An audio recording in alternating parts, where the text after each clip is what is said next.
5. Good evening. This is Dr. John Bennett, broadcasting from sunny Miami. Tonight I have the pleasure of having Farhan Tahir, MD, board-certified rheumatologist from Philadelphia, and he's going to give his weekly webcast tonight and discuss certain articles. So I'll let Farhan take over. Good evening, Farhan. It's all yours. Hey, John, how are you? Thank you for inviting me. I'm really excited to come over to Internet Medicine and share some of my thoughts. I think you're doing a great, fabulous job in inviting people and sharing medical education. So, as you know, I'm a rheumatologist, so most of our discussion is about rheumatoid arthritis. My first topic is about the cardiovascular risk or heart disease seen in patients with rheumatoid arthritis. Most patients who have rheumatoid arthritis, they won't relate that arthritis can be linked to the heart disease. But surprisingly enough, there is more and more data that suggesting that inflammation that is seen in rheumatoid arthritis actually goes into blood vessels, goes into the heart, in the internal organs, and can cause problems. So a recent study was done on patients with rheumatoid arthritis. They compared the patients who were either seropositive, recently diagnosed rheumatoid arthritis patients who had high disease activity. So these were the patients who traditionally would be treated with medications, and they were on treatment for rheumatoid arthritis. Surprisingly enough, these patients were found to have about 40%, 40% higher risk of having heart attacks. This was really surprising because most of these patients were already being treated with modern rheumatoid arthritis medications. And as you know, for last 10 years, rheumatology and these medicines have advanced so much. We have multiple disease modifying agents and a long list of biologic agents. But in spite of that, patients continue to have high risk of myocardial infarction. So my message, take home message from this study is, please take care of your heart, eat healthy, make sure that you are able to maintain a healthy lifestyle so that your heart health can be watched.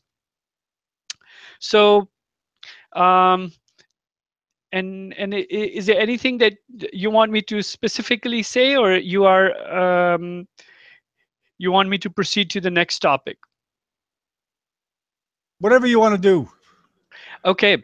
Well, I think that my next topic is also about rheumatoid arthritis.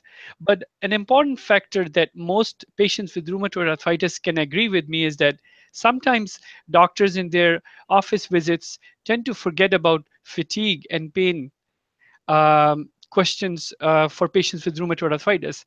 When we see patients in our practices, we examine their joints to make sure that they don't have any joint swelling.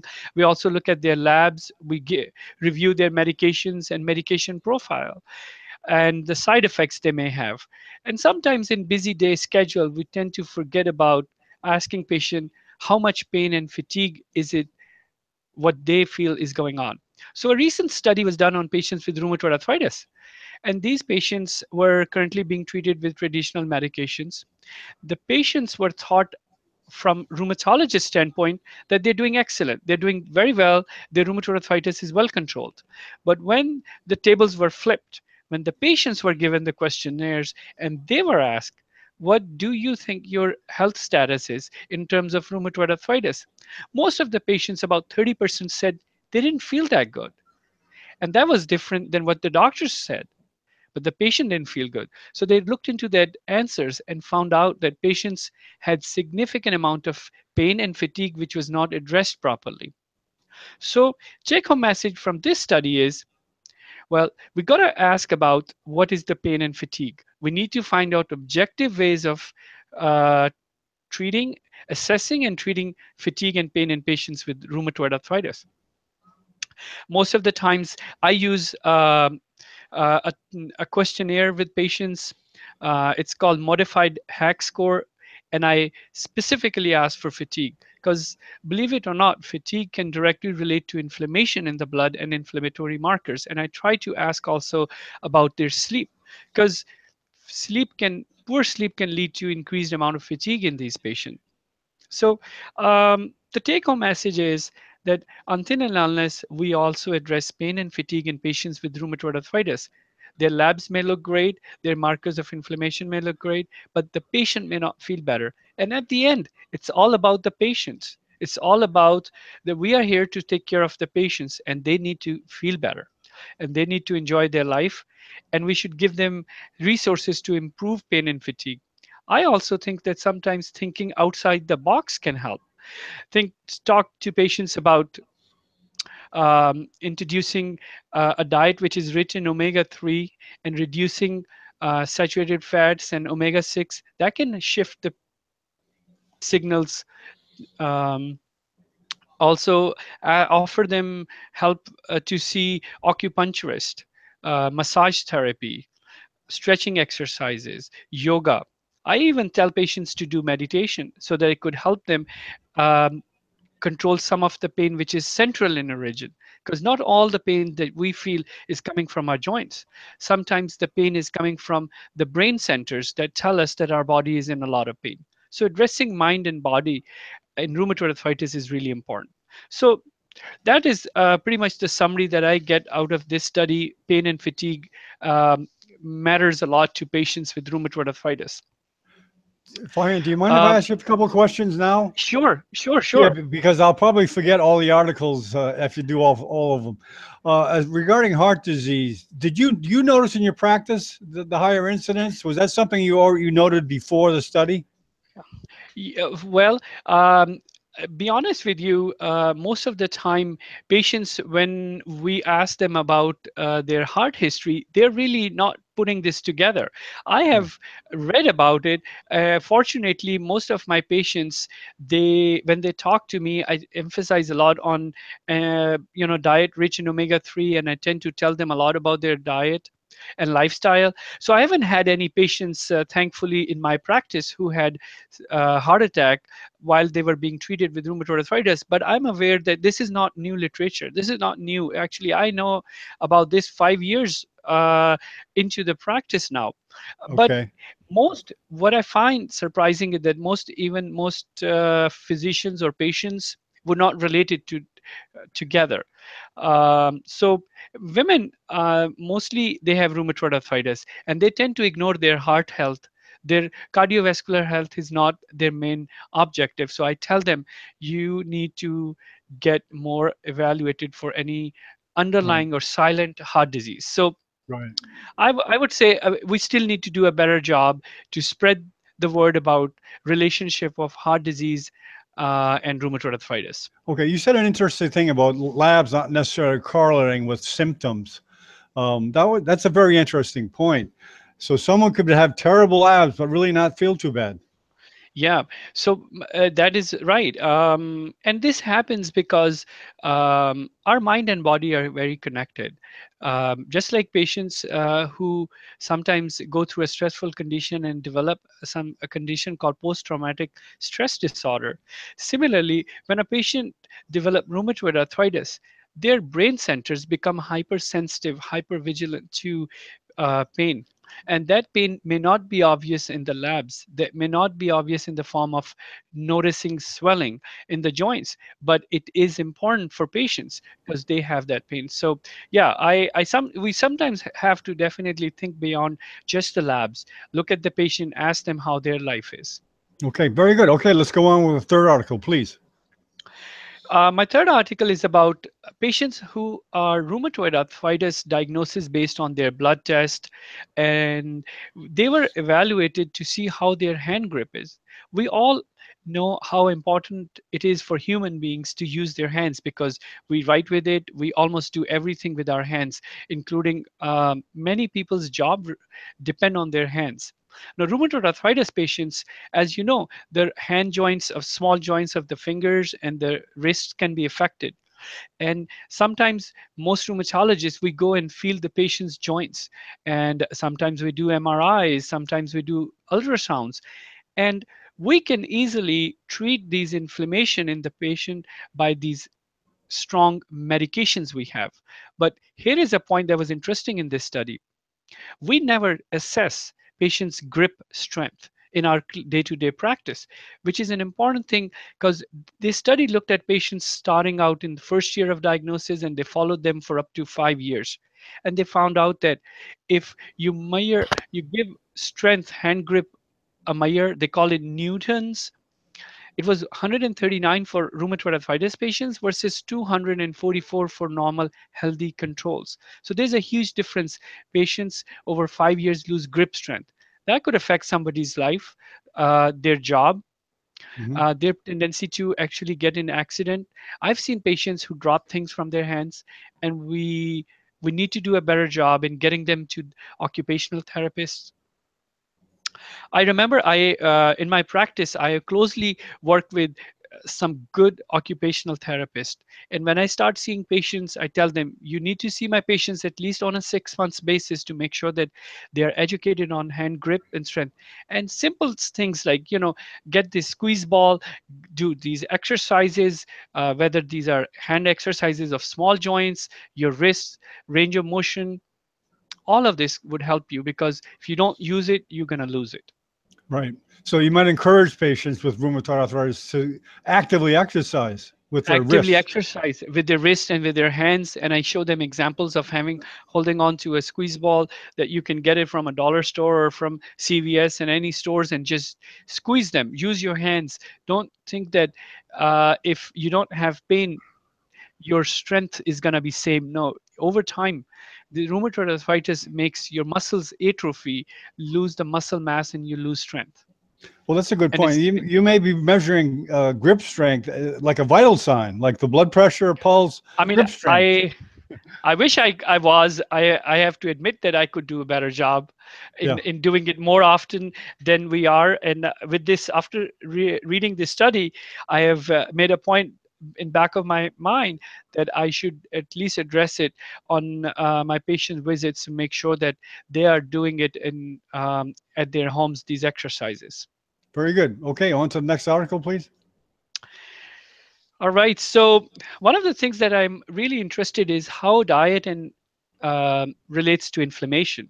And most of uh, most of patients and doctors now understand that um, diet rich in saturated fats, processed meat is very inflammatory in nature, and it can cause many diseases. Now, there has been a link of high inflammation in the diet, pro-inflammatory, and development of rheumatoid arthritis. My my next study is actually talking about how eating fish may ease rheumatoid arthritis.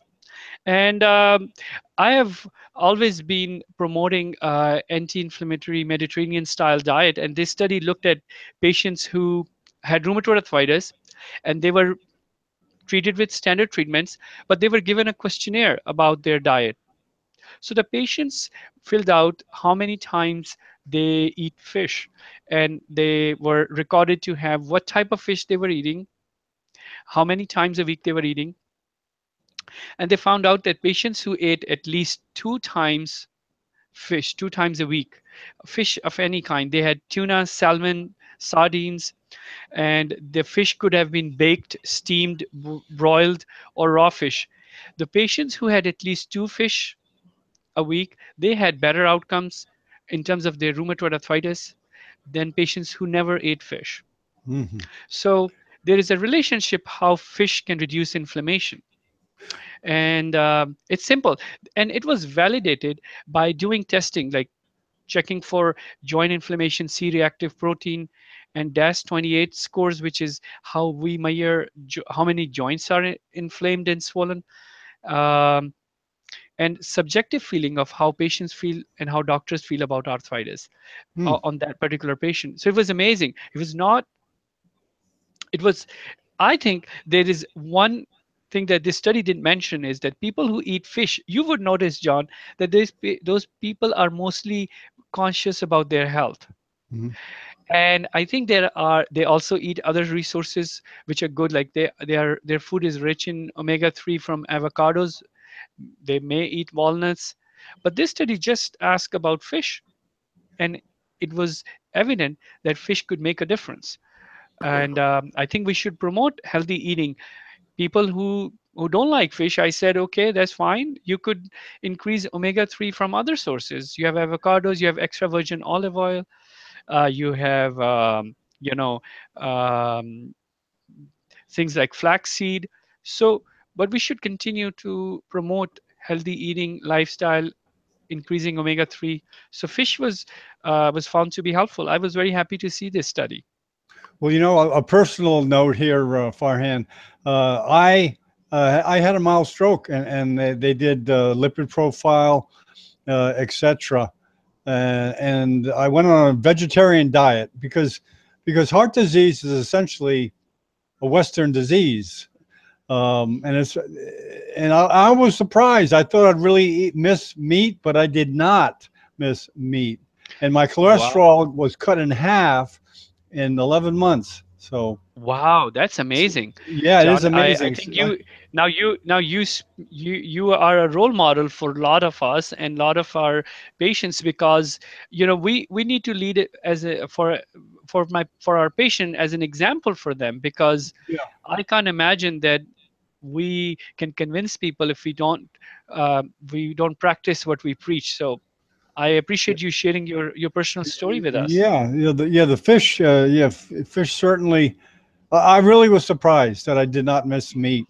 Um, and And I don't know how that kind of a diet applies to rheumatology, but encouraging people to eat fish because I think uh, we're basically a meat culture. Maybe people, if they start eating more fish, it's generally probably more healthy, not only for rheumatology but for heart too. I know I believe that it is something that we need to encourage more and more. And if we start it early on, it's better. I'll give you an example. I have an 11-year-old son and a 5-year-old son. So when my oldest son was 11, we didn't introduce fish when he was young, because I was young myself and I was learning about nutrition and role of diet in diseases. So when he turned 6, that's when we introduced fish in our home. He doesn't like fish, Hmm. but my youngest child, who was mainly just 1 or 2 years old when we started introducing fish to him. He loves fish. Really great. So yeah, so I think the more early on we introduce in our dinner tables fish and talk about it, that it's important, it's a good protein, people would the kids will do it. I worry about our population as a whole and kids too, because overall our standard American diet, as you mentioned, the Western diet or standard American diet, is not healthy. And I No. called many patients have what we call SADitis. That means standard American diet induced diseases, SADitis, which is unfortunate, but we need to change our diet. Yeah, you raised a good point about starting early. Maybe with because rheumatoid arthritis is essentially a genetic disease, correct? It runs in Correct. families. I Exactly. There are actually, I recently read a study that looked at uh, patients who were considered at risk for rheumatoid arthritis, Hmm. and patients who had rheumatoid arthritis, and versus patients who had, or people who had no risk factor for rheumatoid arthritis. The studies found out that these patients already have high triglycerides and free fatty acids in their blood Right. before they develop rheumatoid arthritis. So Hmm. eating healthy omega-3 could reduce the inflammation that is produced by just triglycerides, because you want to introduce healthy fat in the body, replace it by unhealthy fat, and you won't develop rheumatoid arthritis. Maybe it's at least worth exploring that, Yeah. because the studies have found out that many years before people develop rheumatoid arthritis, their blood was followed, and they tend to have higher levels of Right. triglycerides and free fatty acids in their blood. Yeah. So it's more important to advise parents that have rheumatoid arthritis to start their kids young on that type of diet. Exactly. You raised a great point, because many patients, when they come to me, especially young moms, you know what they worry about? They worry about their kids.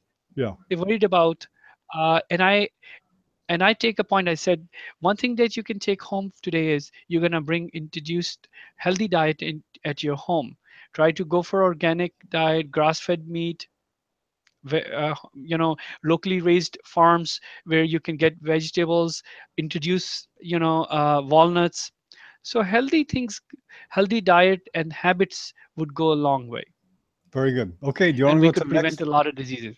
Okay, do you want to go to the next article? Sure. And um, what's the name of the article? Could you please mention the name of it?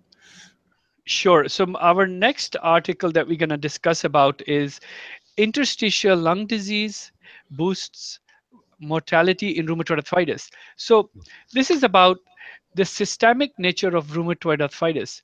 Many patients, when they come for the first time to meet rheumatologist or they go to their doctor, they're worried about their joints because they've worried, okay, if the joints become deformed, they won't be able to work, it will be painful.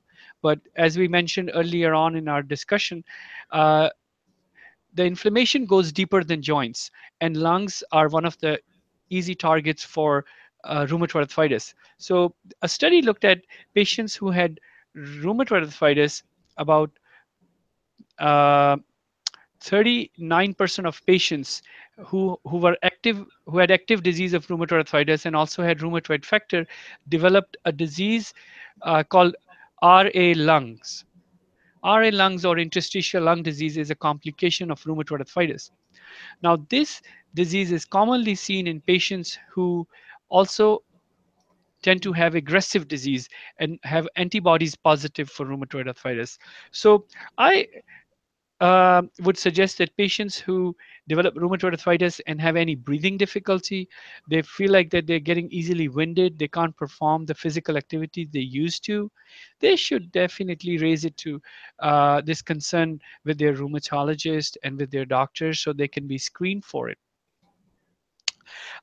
These patients who develop rheumatoid arthritis complications in the lungs, they tend to have abnormal lung functions. Their oxygen saturation might be low. Their chest X-ray might show fibrosis, and it's totally sometimes taken by surprise. Patients are just not aware of this common complications. Of course, smoking is one thing that we should all avoid and discourage anyone to do it, because that also leads to other complications and can precipitate risk of interstitial lung disease.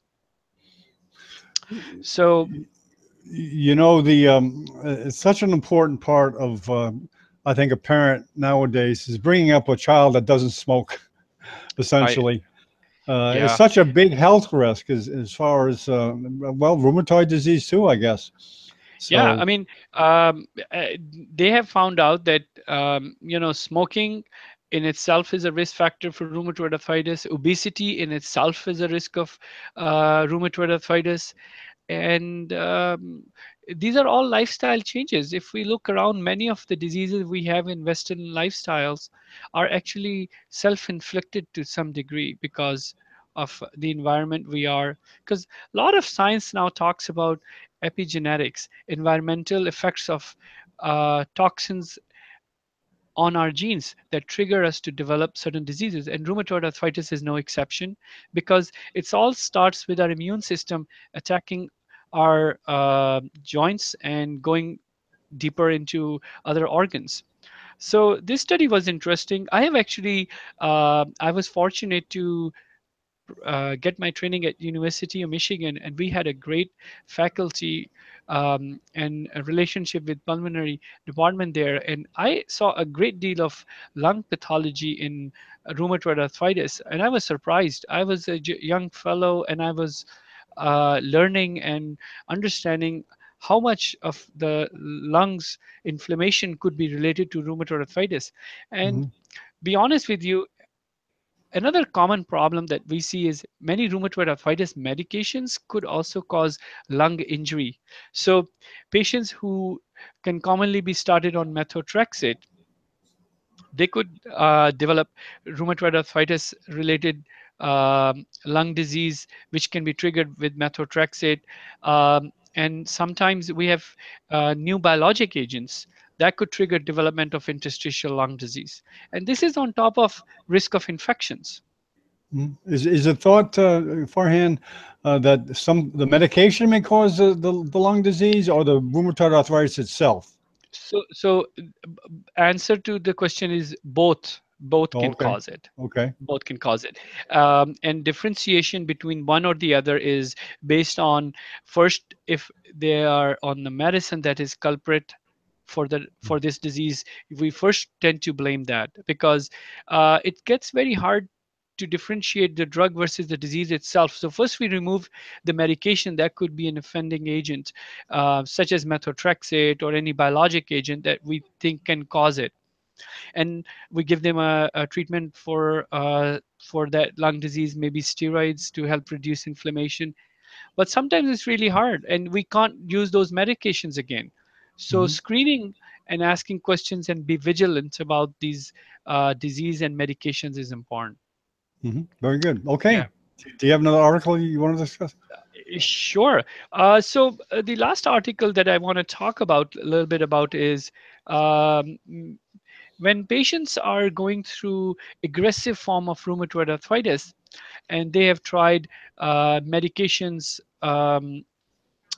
methotrexate or sulfasalazine or plaquenils, then there's a list of medicines that they have to go through to get it under control. So my last article is topic is refractory rheumatoid arthritis response to rituximab or yields to rituximab, and all patient reported outcomes showed improvement at 1 year. Now, the reason I decided to bring rituximab in this relationship or in this context of our discussion is, when patients who have developed interstitial lung disease or rheumatoid lung disease, rituximab is a good option for those patients. We can't use methotrexate in those patients, and we can't use certain biologic agents such as anti-TNF agents. So we tend to use rituximab in these cases. So I thought if I put these two articles together, it would make sense. It would give us a sense of continuity. So rituximab is a biological medicine. It works against the B cell antibodies, and patients who have failed methotrexate or anti-TNF agents, when they go on to rituximab, they show significant improvement. And of course, all medicines have their potential side effects and they need to be monitored. But in the setting of uh, lung pathology, pulmonary complications, I tend to favor rituximab so that I could still control rheumatoid arthritis without causing too much risk of damage to their lungs on in these patients. Hmm.